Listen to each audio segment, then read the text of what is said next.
Good afternoon, class, and welcome to our lesson today. So today we are going to be learning about the parts and pieces of the clarinet, how to assemble them, take them apart, and how to start forming our embouchure, okay? So the very first thing is we're going to set our clarinet cases flat on the table. Then you're gonna open the top like this. Hi. You're gonna open the top, and inside is gonna look a little bit like this. You see all these pieces here in a nice orderly fashion. So what we're going to do now is, oops, fix my camera. All right, so what we're gonna do is I want you to take this piece out of your clarinet case.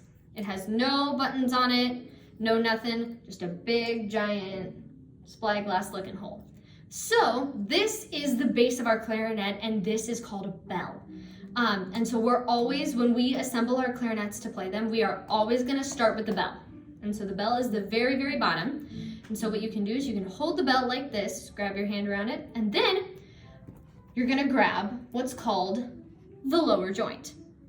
And the reason that you can tell that it's the lower joint is it has all of these flat, what I like to think of as flower petal keys, because they just look like flower petals to me. So, oh, and another way that you can tell it's the lower joint is it has this guy, the thumb rest, underneath where we're gonna rest our thumbs when we go to play the clarinet, okay? So, on the bottom of it, it has one cork. And inside your clarinet case, you have a tube of cork grease. If your cork is feeling a little dry, you can put some cork grease on there, kind of like how you would put on chapstick. Don't use this as chapstick though, that's not good. So you're gonna take your bell in one hand and you're gonna take the lower joint in the other hand. You wanna hold the lower joint with your fingers over this part, just so that we don't break any of these delicate flower petal keys. So you're gonna hold it down here and you're just gonna screw them together just like that. Okay? And then you're gonna grab the upper joint. The reason that you can tell that this is the upper joint is on the back, it has this Squidward nose looking key. That's called our register key. And on the side of it, it has 4 little buttons on the side that protect what's called the bridge key. And so the bridge key, if you can see this, it's that middle metal piece in between where the cork is and where the buttons are. Here, I'm gonna set this down. Oops, I'm gonna set that down and I'll show you. It's this little metal piece right here. That's the bridge key, and it's a very breakable key. And so how we put this on our instrument, how we put this on the lower joint, is what we're gonna do is push down these buttons. And you see how the bridge key moves when I press down that button? You're gonna hold down the buttons over the tone holes, put it on very, very delicately. I'm gonna turn this around so I don't break my own bridge key. And then you're going to line up that bridge key. You're gonna line up that bridge key. Do you see it moving? You're gonna line up that bridge key with the pad that's underneath of it. So just like that. And it'll take a little bit of practice before you can get it lined up perfectly. But just make sure that when you go to put it on, keep holding down the buttons over the tone holes, okay? And the next piece that we have is called the barrel, because surprise, surprise, it looks like a barrel. And so the barrel is just gonna go right on top of the upper joint, right over top of the cork. And again, if your corks feel a little dry, you can put on some cork grease. And then our last piece that we have is our mouthpiece. And the mouthpiece has one little cork at the bottom, and it has a hole right in the middle of it. A little hole right here where my finger is. So we're gonna put the mouthpiece on right on top of the barrel, and you wanna make sure that this flat little side of the mouthpiece is lined up with the register key, with the Squidward nose register key. And once that's all lined up and good to go, then what we do is we add our reed. Now throughout this whole process, a lot of students, most students, have their reed in their mouth. because we need to wet the reed before we put it on to play. So you just wet the reed. It's kind of gross the first couple times you taste it, but I promise it gets better. And so you wet the reed, and once our reed is ready and good to go, and once our clarinet is built like this, you're gonna line up the reed. Here, I'll bring this a little closer. You're gonna line up the reed with the flat part of the clarinet, and then put it on, lining up the top with the top of the mouthpiece. I'll show you in a second.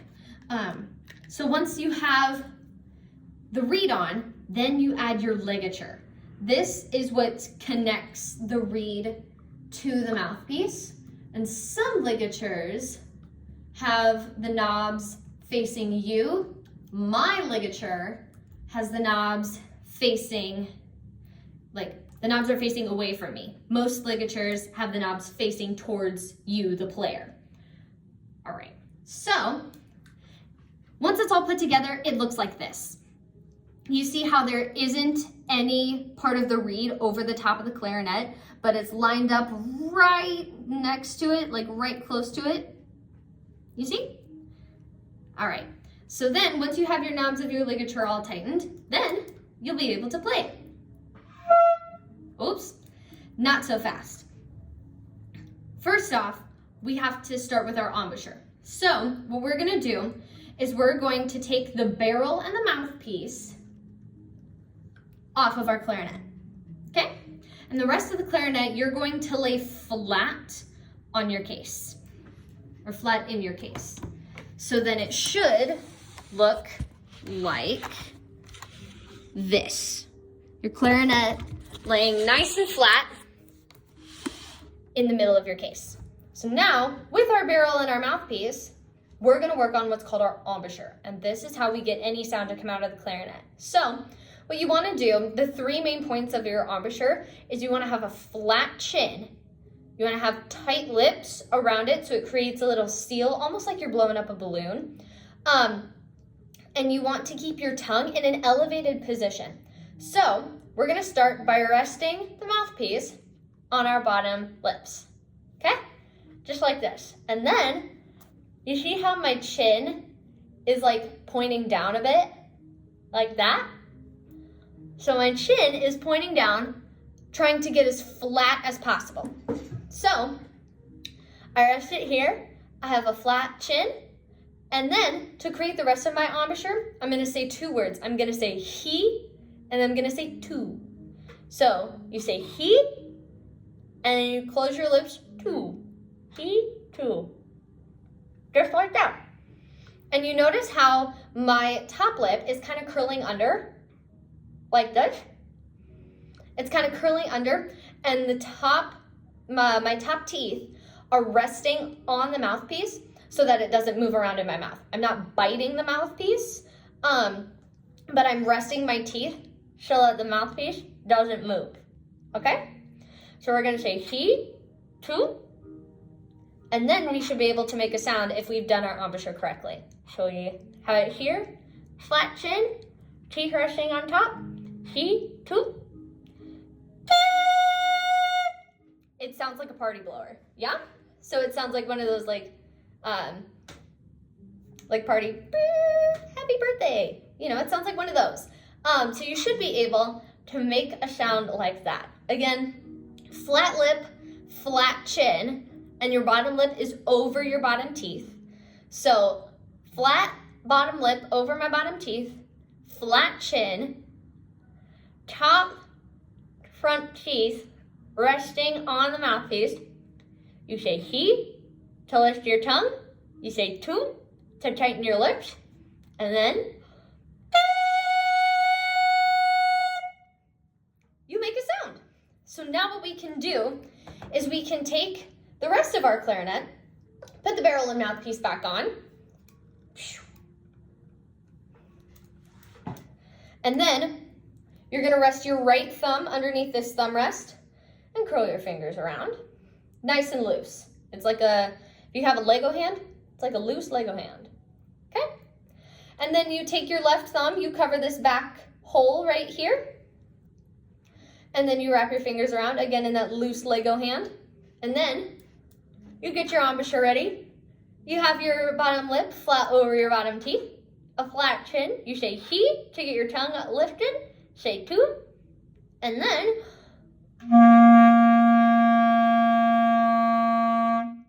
you make noise. And how I was making that noise is I put all three of my pointer finger, my middle finger, and my ring finger down over the first three tone holes, and I covered the back tone hole with my left thumb, and nothing else pressed down over any tone hole. And then I would get my embouchure set, and then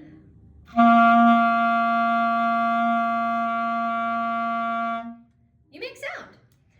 So now, after we're all done playing, we have to take apart the clarinet because obviously it's not going to fit back into the case looking like this. So what we do is we do our assembly order in reverse. So the first step is we take our ligature off. We loosen the ligature, we loosen the screws, and it comes right off the top. Set that aside. You take your reed off, you put your reed away. Don't use the plastic cases like I have. Because this is not very good for the reed's health, but we will cover that in another lesson. And then you take what's called your swab. Pull this out here. You take your swab, and you're gonna stick it through. You're gonna flip your clarinet over very carefully, and then you're gonna stick the chain end of your swab through the clarinet, all the way through. And then when it comes out the bottom, you just pull the chain, and then your swab comes all the way through the clarinet, cleaning it out. Be very, very careful with that step. So then, put your swab back, and then you can take the mouthpiece off. You store the mouthpiece by putting the ligature back on it, then putting your mouthpiece cap on top. Put it back in the case. Okay? And then we just keep going down the clarinet, taking it apart piece by piece. The next is the barrel. Put the barrel back in the clarinet, nice and safe. And then once we get to the upper and lower joints, remember we have this bridge key. We have the bridge key right there. So then we're still gonna hold down the buttons up here that are making the bridge key move.